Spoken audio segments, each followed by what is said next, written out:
perpindahan PKL itu mungkin hadiah bagi yang merayakan Imlek. Istimewa Yogyakarta Sri Sultan Hamengkubuwono X menyatakan kawasan Jalan Malioboro per Februari 2022 akan bebas dari pedagang kaki lima atau PKL.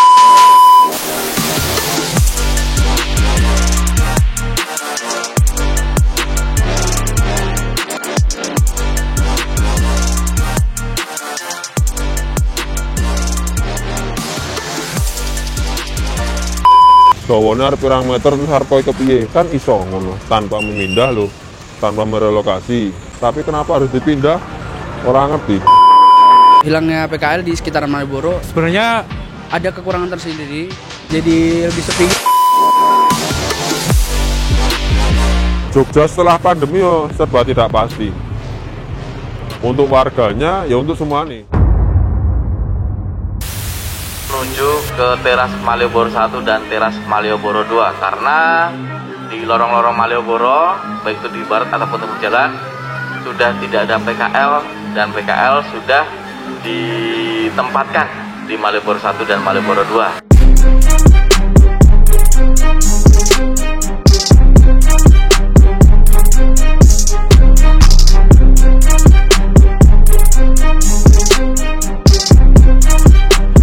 Pendapatku tentang hilangnya PKL di Malioboro itu ada kekurangan tersendiri dari tempat wisatanya itu.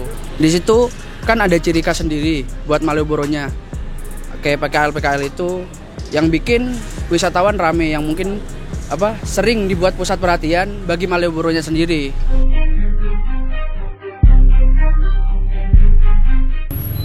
Pendapat saya hilangnya PKL di Malioboro ini menurut saya kayak aneh gitu. Soalnya kan di Malioboro ini terkenal akan ini pedagang-pedagang yang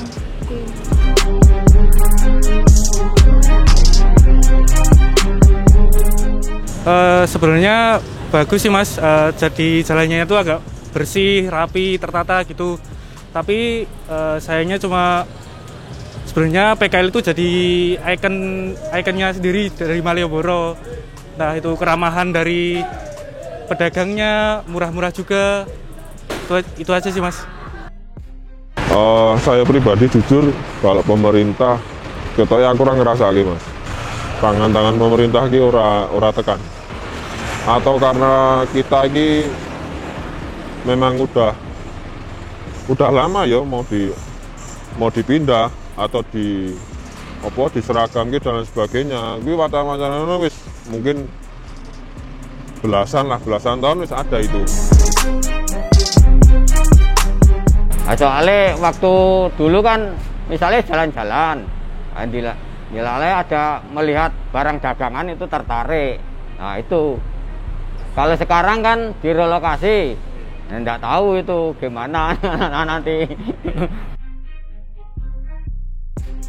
Rancu ya Mas, rancu dalam arti kata aku ki ora ngerti jan iki sebagai pelaku PKL ngopo kok kudu dipindah ki ngopo. Nek emang jarene awak dhewe mengganggu diseragamke ya iso. Tentang gerobak iso diseragamke arep pirang meter panjange barbane terus dawane arep pirang meter terus harpoe kepiye kan iso ngono tanpa memindah lho, tanpa merelokasi. Tapi kenapa harus dipindah? Orang ngerti.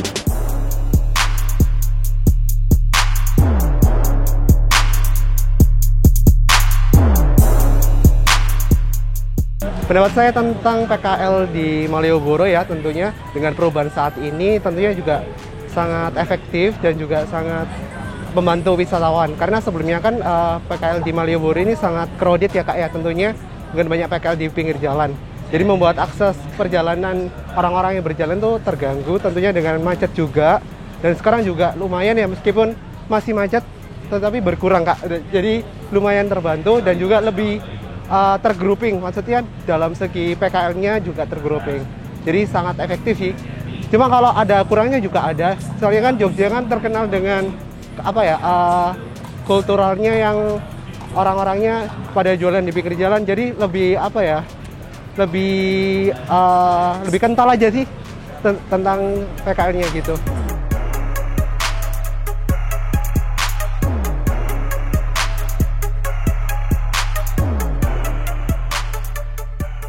Kalau menurut pendapat saya sih ya benar sepi, ada yang hilang. Tapi menurut saya lebih bersih kayak gini, terus juga lebih nyaman buat jalan. Kayak sekarang kan juga ada main-main kayak skuter gitu, lebih leluasa gitu loh, lebih rapi aja.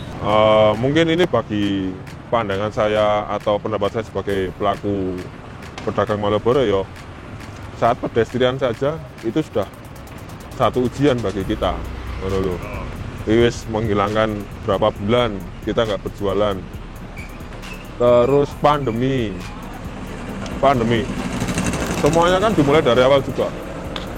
Saat pedestrian kita babat alas juga. Babat alas itu nggak, yo lumayan loh mas, hampir setahunan loh. Kalau bisa merasakan atau nganu yo, setahunan lah kita mengembalikan wisatawan itu biar kesini lagi, terbiasa lagi dengan pedestrian, jalan kaki dan belanja. Yang dulunya kalau kesini bebas parkir motor di belakang, mas jenengan lewat, kalau dulu sebelum pedestrian jenengan lewat Malioboro jalan-jalan gitu, jenengan nengok kanan wae, depan agak ke depan loh, oh kayak kita ono blangkon, jenengan saged toh langsung dek neng burine. Saya kan wis ora ditoto kono neng Abu Bakar, terus neng kono sama disirip-sirip. Yo, yang kedua pandemi. Ya ini mungkin ujian sing yo dirasakan PKL paling sampai nggak bisa berkata-kata kayak lu. Iya rasa liar mengungkap kayak gini ya wis ora iso diungkapkan dengan kata-kata lho. Mergane ya wis entek nganu niki, kata-kata sing arep dienggo sambat iki. Kok sambat piye meneh, nek arep sambat tuh. Ngono nek sambat darane ra bersyukur.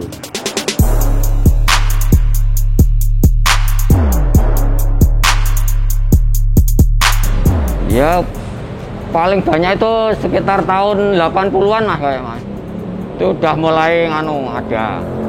Tapi cuman yang di jadi yang di perkonya itu maksudnya pintu toko belum ada.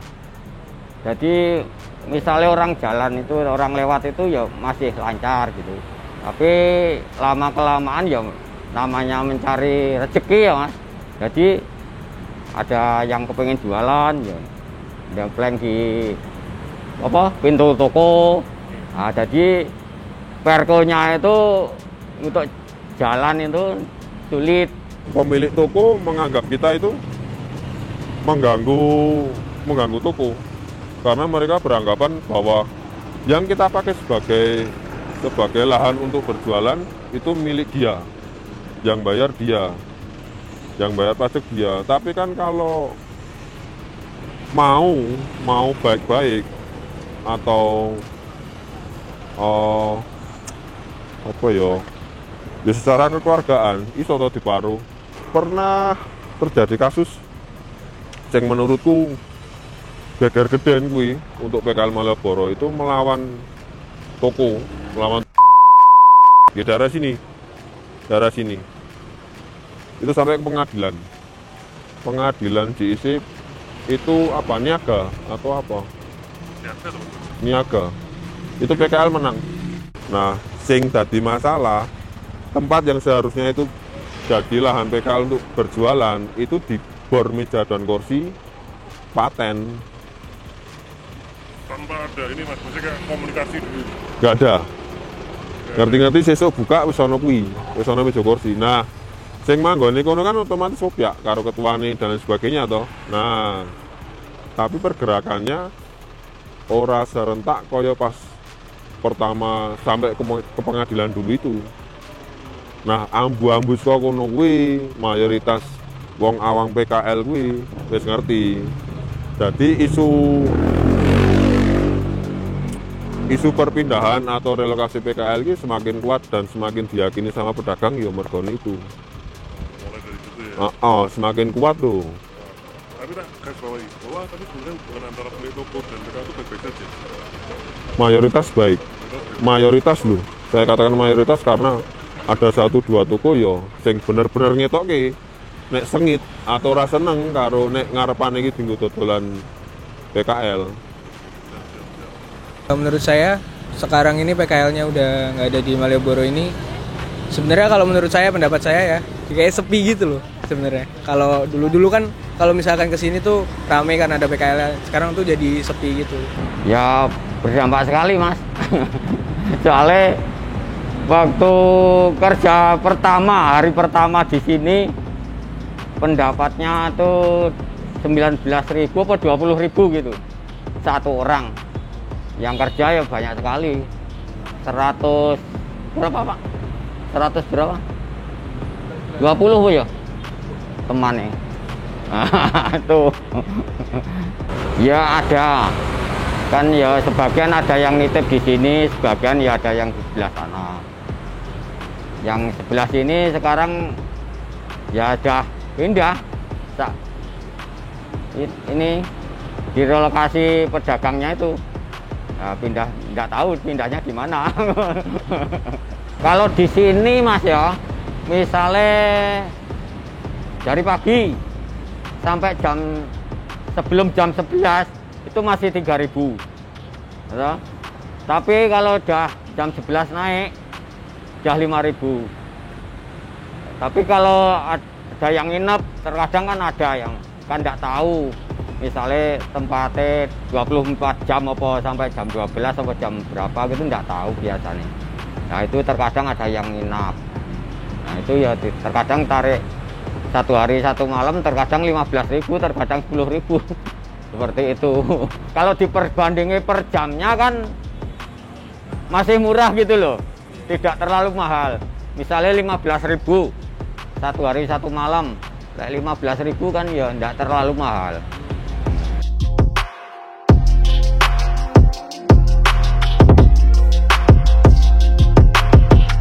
Jam 6 sampai jam 9 nek dikatakan memberatkan ki ya ora Mas. Janjane lho, itu saat rame. Awal-awal mungkin yo, awal-awal pengaruh banget karo PKL. Sepi toh otomatis. Wong ngarep dong anu memang saat nggak boleh masuk. Tapi kan dibantu sama parkiran sirip-sirip, terus agak longgarnya penjagaan di setiap gang, Pajeksan, terus Dagen, terus Sosro sini. Itu ya jane nek pas rame, yo rame. Yo minggu rame mlaku-mlaku.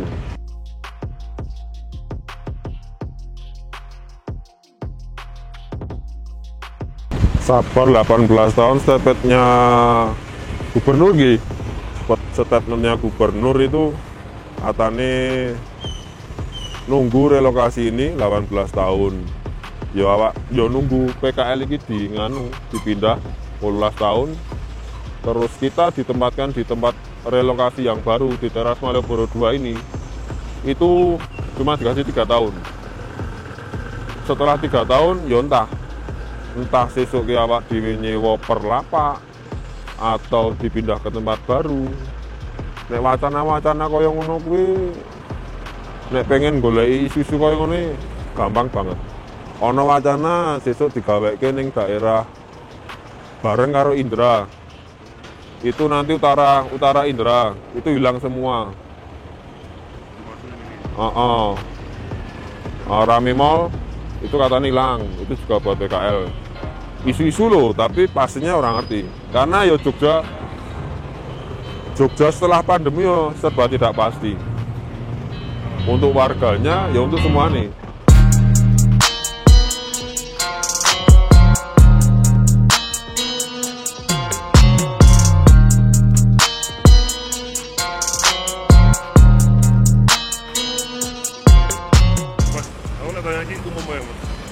Kebanyakan PKL itu dari Jogja atau dari mana? Nah, itu juga termasuk nganu sih, termasuk kegelisahan juga bagi mungkin memancing emosi para pemilik toko juga yo. Nek dhisik ki mayoritas ki lokal. Tapi kan datang orang Padang, Madura, terus Lampung, Sumatera, daerah Sumatera. Terus daerah tapi mayoritas luar Jawa, tidak marai. ngomongin persentase sebenarnya PKL di Malioboro ini berapa persen yang asli orang Jogja?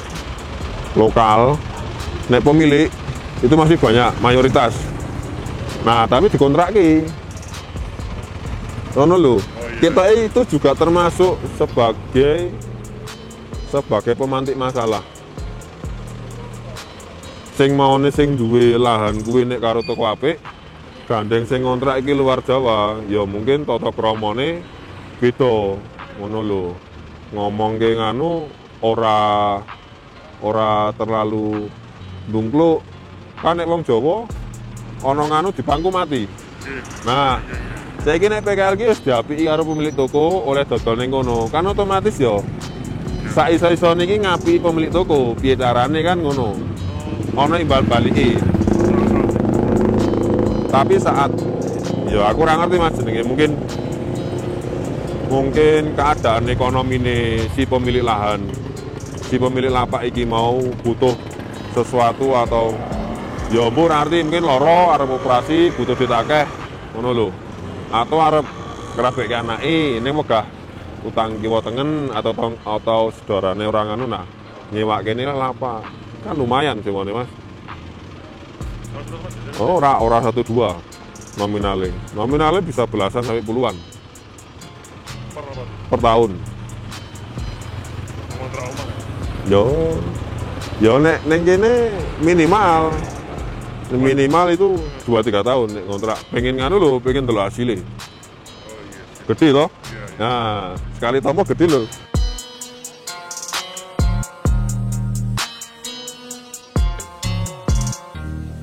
Bayar sewa. Isu-isu PKL harus dipindah relokasi ini beberapa bulan sebelumnya memang ya dhewe bayar gue ngopo. Mau dipindah kok bayar wae. Listrik, air, mungkin tempat listrik, air, kebersihan selama 3 bulan itu baru ditinjau. Ditinjau ya mungkin so gratis lah, katakanlah gratis. Tapi setelah 3 bulan urung ngerti. Ya kaya mau. Ning Jogja saiki iki lagi serba ora pasti. Bahkan dari gubernur pun serba ora pasti.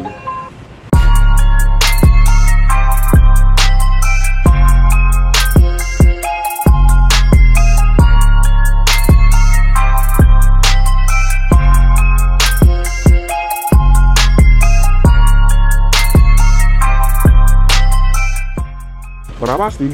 Setelah 3 tahun ada ngopo?